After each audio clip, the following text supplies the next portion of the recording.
राजनीतिक संस्कृति वाला जो चैप्टर है उसका अध्ययन करेंगे। पिछले वीडियो में हमने राजनीतिक समाजीकरण के बारे में अध्ययन किया था, तो आज हम देखते हैं राजनीतिक संस्कृति। राजनीतिक संस्कृति एक समाजशास्त्रीय अवधारणा है। राजनीतिक संस्कृति का निर्माण भी उस राजनीतिक व्यवस्था के आदतें, विश्वासों, प्रतिक्रियाओं और अपेक्षाओं के संपूर्ण राजनीतिक व्यवहार से है। यानी जिस प्रकार से हमने राजनीतिक समाजीकरण के बारे में पढ़ा कि राजनीतिक समाजीकरण है क्या, अर्थात समाजीकरण का मतलब था कि एक पीढ़ी से दूसरी पीढ़ी तक अपने राजनीतिक व्यवहारों को स्थानांतरित करना ही राजनीतिक समाजीकरण था। अर्थात समाज में जो भी तत्व थे उन सबको हम सीखते हैं और उनको राजनीति के साथ में जुड़कर और उसको समाज के अंतर्गत क्या करना, तो विकसित करना भी क्या कहलाता था, राजनीतिक समाजीकरण कहलाता था। उसी प्रकार से हम राजनीतिक संस्कृति भी यही है कि ये भी एक तरह से क्या है, एक समाजशास्त्रीय अवधारणा है।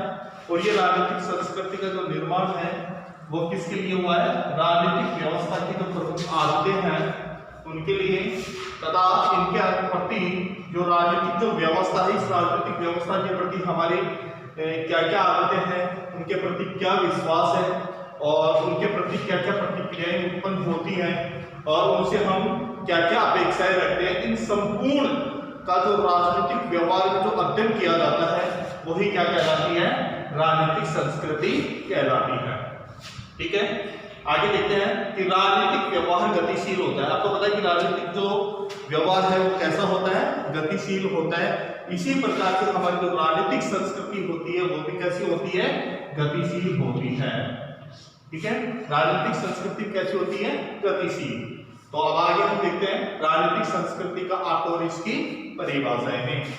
राजनीतिक संस्कृति का देखिए, विभिन्न विद्वानों के अनुसार राजनीतिक संस्कृति के बारे में अलग अलग बताया गया है। जैसे आमंड के अनुसार, डेविड स्टन के अनुसार, स्पिरो के अनुसार है। ठीक है, इसके बाद में जैसे लुशियन भाई ने भी कहा, एलन गोल्ड ने जैसे उनकी प्रमुख पुस्तक की आधुनिक राजनीति और सरकार, उसके अंतर्गत भी उन्होंने राजनीतिक संस्कृति के बारे में बताया है। तो हम देखते हैं कि आमंड राजनीतिक संस्कृति को क्या बताता है। आमंड के अनुसार राजनीतिक संस्कृति को कार्य के प्रति अभिमुखीकरण कहा है। इसके प्रति कार्य के प्रति राजनीतिक जो संस्कृति होती है, जो राजनीतिक व्यवस्था के अंतर्गत जो लोगों का जो कार्य के प्रति जो उनकी जो विचार होते हैं, उनकी जो लगन होती है, उनकी जो आस्था होती है, वही क्या कहलाती है, राजनीतिक संस्कृति कहलाती है। आगे देखते हैं डेविड स्टन क्या कहते हैं। डेविड स्टन कहते हैं कि राजनीतिक संस्कृति को पर्यावरण कहा। इन्होंने राजनीतिक संस्कृति को क्या कहा, पर्यावरण, क्योंकि हमने पिछले 11th क्लास में भी पढ़ा था डेविड स्टन के बारे में। और डेविड स्टन ने राजनीतिक व्यवस्था में किस प्रकार से राजनीतिक व्यवस्था से हम लोग उसकी डिमांड करते हैं और हम लोगों के द्वारा जो व्यवस्था की जो मांग की जाती है, वो व्यवस्था की मांग आती कहाँ से है, वो कहाँ से आती है, एनवायरनमेंट से आती है, पर्यावरण से आती है, जिसका अध्ययन हमने 11th क्लास में भी किया था। क्योंकि उन्होंने बताया था कि एक आउटपुट होता है, एक इनपुट होता है। आउटपुट इनपुट हमें पर्यावरण से मिलता है, उसके बाद में हमें जो अपनी राजनीतिक व्यवस्थाएं होती है, उनकी जो प्रमुख जो संस्थाएं होती हैं, जैसे सरकार की 3 प्रमुख अंग, कार्यपालिका, व्यवस्थापिका और न्यायपालिका, उनसे हम प्राप्त करते हैं और उनके द्वारा जो आउटपुट दिया जाता है उनको हम ग्रहण करते हैं और फिर उनको हम कहाँ ले जाते हैं, उसको हम अपने पर्यावरण में उसको उसका विचार करते हैं, पर्यावरण के साथ में उसका समायोजन करते हैं, उसको उनके साथ प्रतिक्रिया करते हैं। ठीक है, फिर उसके बाद में उसके फीडबैक मिलते हैं, फिर वापस को कहाँ से, और इसका जो कार्य है वो कहाँ तक किया जाता है, राष्ट्रीय स्तर और अंतर्राष्ट्रीय स्तर तक इसका किया जाता है। तो ये जो व्यवस्था थी वो व्यवस्था किसके द्वारा समझाई गई थी, डेविड स्टन के द्वारा, और इसका अध्ययन हमने 11th क्लास में कर लिया था। तो इसीलिए उन्होंने कहा क्या कि राजनीतिक जो संस्कृति है उसको क्या कहा इन्होंने, एनवायरनमेंट का है, पर्यावरण का है। ठीक है, इसी प्रकार से जो स्पिरो है, स्पिरो ने क्या कहा कि राजनीतिक संस्कृति को राजनीतिक शैली कहा। उन्होंने राजनीतिक शैली कहा है, किसको, राजनीतिक संस्कृति को। राजनीतिक संस्कृति क्या है, एक राजनीतिक शैली है। इसी प्रकार से एलन वॉल की जो प्रमुख जो पुस्तक थी वो थी आधुनिक राजनीति और सरकार। कई बार एग्जाम में भी ये क्वेश्चन आ चुका है 1 नंबर का कि आधुनिक राजनीति और सरकार, ये प्रमुख जो पुस्तक है वो किसकी है, तो ये किसकी है, एलन वॉल की।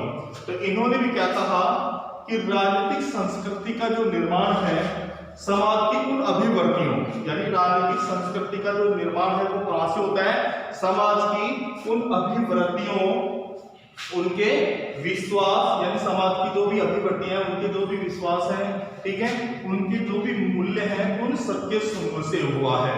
यानी राजनीतिक संस्कृति का जन्म कहां से हुआ? राजनीतिक संस्कृति का निर्माण कहां से होता है? यानी समाज की उन अभिवर्ती, उन विश्वास और उन मूल्यों के समूह से है जिनकी मांग कौन करती है? राजनीतिक व्यवस्था करती है। अतः जिनका राजनीतिक व्यवस्था और राजनीतिक विषयों में क्या रहता है? आपस में संबंध रहता है, तो वही क्या कहलाई? राजनीतिक संस्कृति कहलाई। ठीक है, इसी प्रकार से लुसियन पाई ने भी कहा, क्या कहा राजनीतिक संस्कृति के बारे में? कि राजनीतिक संस्कृति का जो संबंध है वो किससे माना जाता है?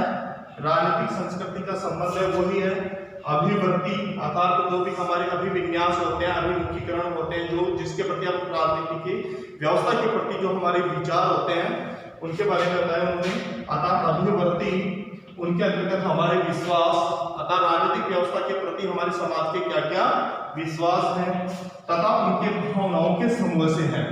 यानी लोगों के समाज का राजनीतिक व्यवस्था के प्रति क्या क्या भावनाएं हैं, उनके प्रति क्या विचार है, लोगों के कैसे विश्वास है किसके प्रति? राजनीतिक व्यवस्था के प्रति। तो इन सबके समूह है जो व्यवस्था को, जो किसको? व्यवस्था को प्रासंगिकता अर्थात व्यापकता प्रदान करती है और इसके साथ साथ में उसको सार्थकता प्रदान करती है। तो वो क्या कहलाई? राजनीतिक संस्कृति कहलाई। तो ये किसने बताया? लुसियन पाई ने। ठीक है, इसी प्रकार से अगले जो विद्वान है वो है सिडनी बर्वा। सिडनी बर्वा ने क्या कहा कि राजनीतिक संस्कृति का सामान्य संस्कृति का एक हिस्सा है। यानी राजनीतिक संस्कृति भी किसका है? जो सामान्य संस्कृति होती है उसी का एक हिस्सा है। और सामान्य संस्कृति अर्थात कल्चर कैसे होते हैं? लोगों की भाषा, बोलचाल, रहन सहन, लोगों के विचार, ठीक है, तो ये कैसे है? तो उन सबका भी एक हिस्सा क्या कहलाया? राजनीतिक संस्कृति कहलाई। और ये किसने कहा? सिडनी बर्वा ने। बहुत ही इंपोर्टेंट डेफिनेशन है ये, कई बार एग्जाम में ये पूछी जा सकती है कि राजनीतिक संस्कृति सामान्य संस्कृति का एक हिस्सा। ये किसने कहा? सिडनी बर्वा ने। ठीक है, तो आगे हम देखते हैं। तो यह है राजनीतिक संस्कृति का प्रमुख जो आता है। तो राजनीतिक संस्कृति के बारे में बताने वाले जो प्रमुख विद्वान है उन्होंने क्या क्या बताया? आमंड ने क्या बताया? कार्य के प्रति अभिमुखीकरण अर्थात कार्य के प्रति जो अभिविन्यास होते हैं, जो कार्य के प्रति उनके जो विचार होते हैं वही क्या होती है? राजनीतिक संस्कृति होती है। इसी प्रकार से डेविड लिस्टर ने राजनीतिक संस्कृति को किसका हिस्सा बताया? पर्यावरण का हिस्सा बताया कि राजनीतिक संस्कृति है वो कहां से समाज के या लोगों के बीच में वो कहां से उत्पन्न होती है? पर्यावरण से। अब पर्यावरण का मतलब पर्यावरण कैसा हो सकता है? राष्ट्रीय स्तर पर भी हो सकता है और अंतर्राष्ट्रीय स्तर पर भी हो सकता है, क्योंकि राजनीतिक व्यवस्था की जो मांग होती है वो कहां से प्राप्त की जाती है? एनवायरमेंट से प्राप्त की जाती है। और ये किसने बताया था? डेविड लिस्टर, जिसका हमने 11वीं क्लास में अध्ययन किया था। फिर आगे देखते हैं स्पिरो ने क्या कहा था कि राजनीतिक शैली, राजनीतिक संस्कृति को क्या कहा उन्होंने? राजनीतिक शैली कहा कि जिस प्रकार से राजनीतिक जीवन में जो भी भावनाएं, जो भी अभिविन्यास, जो भी मूल्य उत्पन्न होते हैं वो सभी क्या होती है? राजनीतिक संस्कृति होती है। तो इस प्रकार से उन्होंने क्या कहा? इसको राजनीतिक शैली बताया। एलन बोल की पुस्तक कौन सी थी? आधुनिक राजनीति और सरकार। और उसमें उन्होंने क्या कहा कि राजनीतिक संस्कृति का जो निर्माण है समाज की अभिवर्तियों, आदतें और उनके जो विश्वासों और उनकी से हुआ उनके विश्वासों तथा उनके मूल्यों का एक समूह होता है जो व्यवस्था और राजनीतिक विषयों में क्या रखती है? आपस में संबंध रखती है। ठीक है, इसी प्रकार से लुसियन पाई ने ये कहा कि राजनीतिक संस्कृति का जो संबंध है वो किनसे है? उनके अभिविन्यास अर्थात अभिवर्ती, विश्वास और भावनाओं के समूह से ही है, जो व्यवस्था को प्रासंगिक बनाती है और सार्थकता उनको प्रदान करती है। सिडनी बर्वा ने क्या कहा? सामान्य संस्कृति का एक हिस्सा बताया किसको? राजनीतिक संस्कृति को। फिर राजनीतिक संस्कृति का जो सर्वप्रथम प्रयोग है, राजनीतिक संस्कृति का जो सर्वप्रथम जो प्रयोग था वो कब किया गया? 1956 में। और 1956 में पुस्तक प्रकाशित की गई कौन सी? Comparative political system. ये कई बार एग्जाम में, कंपटीशन एग्जाम में यहाँ से क्वेश्चन आ चुका है और आपके एग्जाम बोर्ड में भी यहाँ से प्रश्न पूछा जा सकता है। कंपैरेटिव पॉलिटिकल सिस्टम पुस्तक है वो किसकी है, तो ये किसकी है, अमंडेओ पावेल की, ठीक है। और 1956 में ये प्रकाशित हुई। तो उन्होंने यानी राजनीतिक संस्कृति का जो सर्वप्रथम प्रयोग था 1956 में कंपैरेटिव पॉलिटिकल सिस्टम में क्या कहा अमंडेओ पावेल ने किया, इसलिए इन्हें राजनीतिक संस्कृति का क्या माना जाता है, जनक माना जाता है। यदि राजनीतिक संस्कृति का जनक किसे कहा गया, अमंडेओ पावेल को। और अमंडेओ पावेल की जो पुस्तक है वो कौन सी थी, कंपैरेटिव पॉलिटिकल सिस्टम, जो सन 1956 में प्रकाशित हुई थी, ठीक है। आगे हम देखते हैं अमंडेओ पावेल ने राजनीतिक संस्कृति के बारे में क्या कहा, उसकी हम परिभाषा देखते हैं। अमंडेओ पावेल के अनुसार कि राजनीतिक व्यवस्था के प्रति, किसके प्रति, राजनीतिक व्यवस्था के प्रति जो अभिविन्यास क्या है, जो अभिविन्यास अर्थात जो अभिमुखीकरण होते हैं, जो लोगों के उनके जो विचार उत्पन्न होते हैं वो उन सबका समूह राजनीतिक संस्कृति कहलाता है।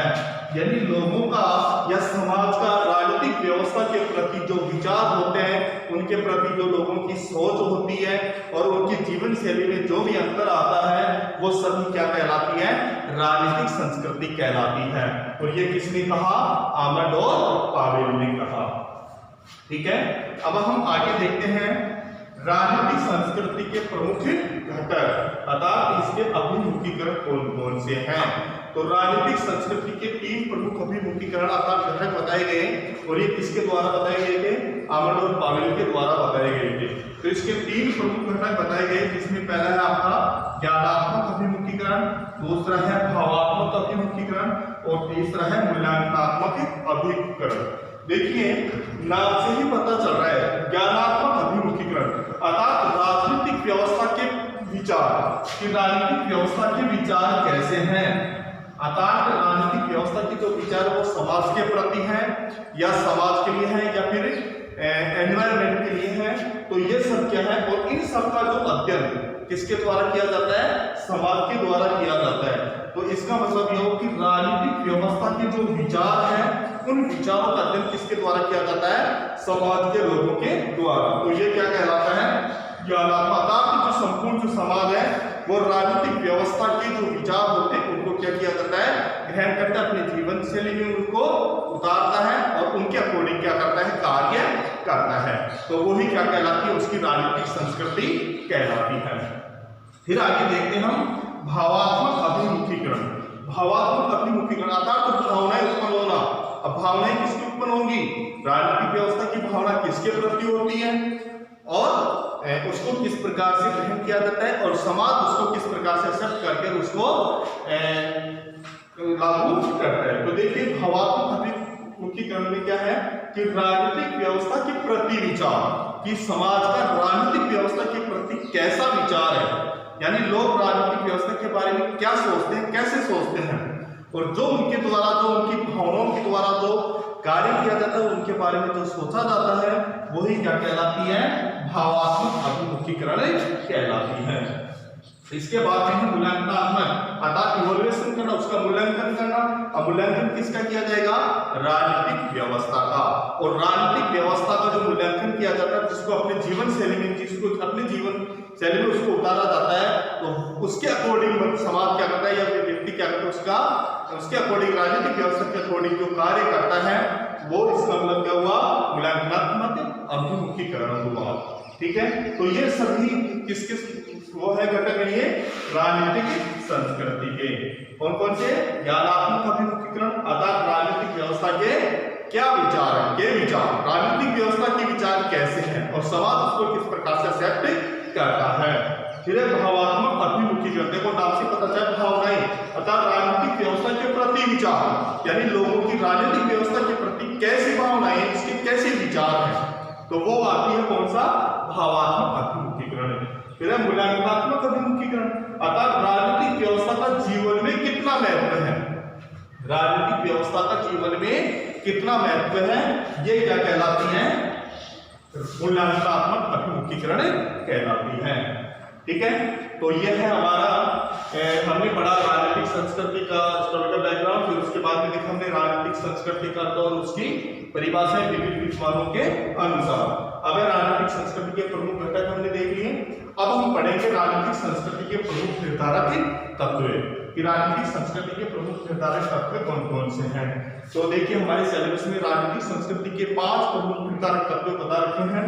पहला इसमें इतिहास, दूसरा है इसमें धार्मिक विश्वास, तीसरा है भौगोलिक परिस्थिति, चौथा है सामाजिक आर्थिक परिवेश और पांचवा है लोगों की विचारधाराएं। तो राजनीतिक संस्कृति के जो प्रमुख जो निर्धारक तत्व है वो है जिसमें आ गया इतिहास। अर्थात देखो नाम से ही पता चल रहा है हमें इतिहास, अर्थात इतिहास में राजनीतिक संस्कृति की किस प्रकार से उसकी देन थी, अर्थात यानी राजनीतिक व्यवस्था का राजनीतिक संस्कृति के प्रति उसका निर्माण, उसका विकास किस प्रकार से हुआ, तो वो हमने इतिहास में हम देखते आ रहे हैं।